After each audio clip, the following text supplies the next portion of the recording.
Greetings, family. It's Empress D in nature. I hope everyone's well. I hope everyone's getting out in nature. Look at this spot behind me. Let me see if I can get the ducks. Oh, I can't see.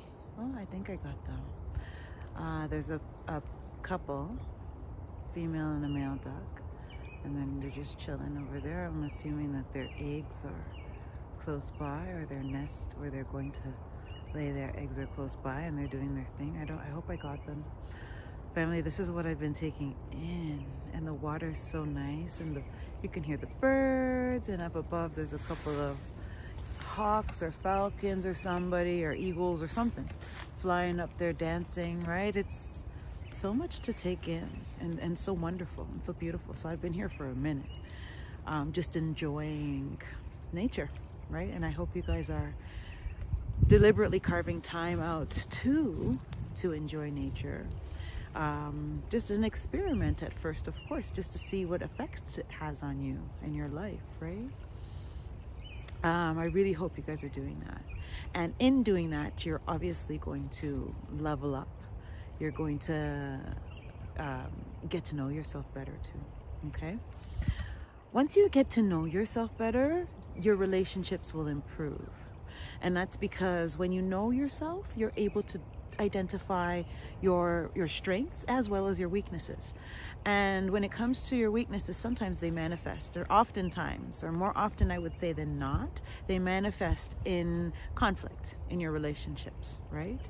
And so it gives you it kind of shines a spotlight to those issues and gives you an opportunity to work on them. Right, family? And that's why the people say, and they say that relationships are meant to, they're kind of like they hold a mirror up to yourself, right? To point out the things about yourself that you need to identify and deal with, right? And own in some way. Sometimes, you own it. You have to own it. And owning it means you admit it. You recognize it, So, knowing yourself, that's the road. That's the road, I think. That's the road to elevation, right? And so who doesn't want to elevate, right? I would think that most of us do. So the blueprint's there, family. I hope you guys are engaging in those activities.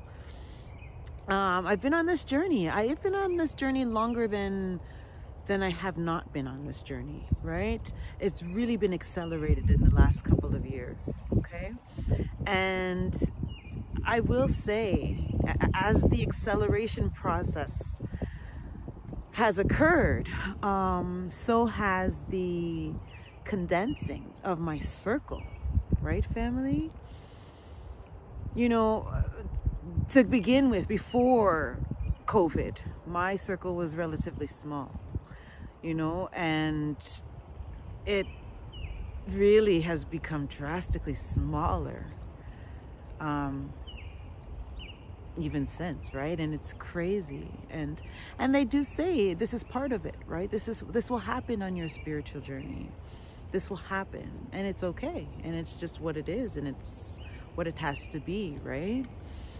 And so, family, for those of you that are in a similar situation, for those of you that have found more recently that your circle has become smaller, I think that's something that you may not necessarily, I think that it might be something that you want to embrace, right? The universe does things for our greater good, family, and we have to recognize that. We have to roll with what the universe has in store for us in order for us to achieve our greatest good, right?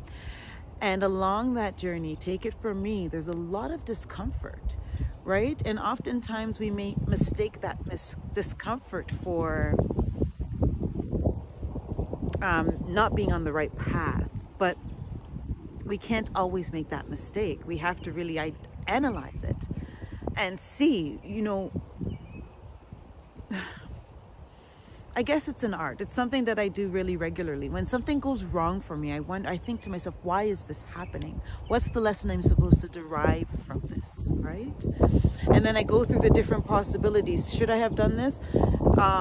yes, I did this because of da. So yeah, no, I don't think that this is happening because I shouldn't have done this. I think that was the right decision. What else? And you look at it from different angles, then you figure out, what are you supposed to learn from this? There's always a lesson to learn from every misfortune, right? Anything that doesn't go your way, there's always something to learn from it, right, family? And that's how we grow and evolve. So for those of you and those of us that are on our spiritual journey, and you find that your social circle becomes smaller, it's lonely. It's lonely, and it's it's lonely. We're supposed to be interacting with one another as human beings. Relationships is part of our mission and our goals on this planet. Relationships, navigating them, making them work, right? I think, at least, that's one of the goals and the challenges on this planet, right? And so it's difficult when your circle gets smaller, but you got to look at the bright side. It gives you a lot more alone time, and alone time is awesome, right? Anyways, at least it is for me. I like alone time. So, but it's also part of that growing pain, right? And it's part of it. And I've gone through it enough times to recognize that the loneliness and the kind of isolation is part of it. And I don't get sad about it, because there's nothing to be sad about. It's part of the process, right?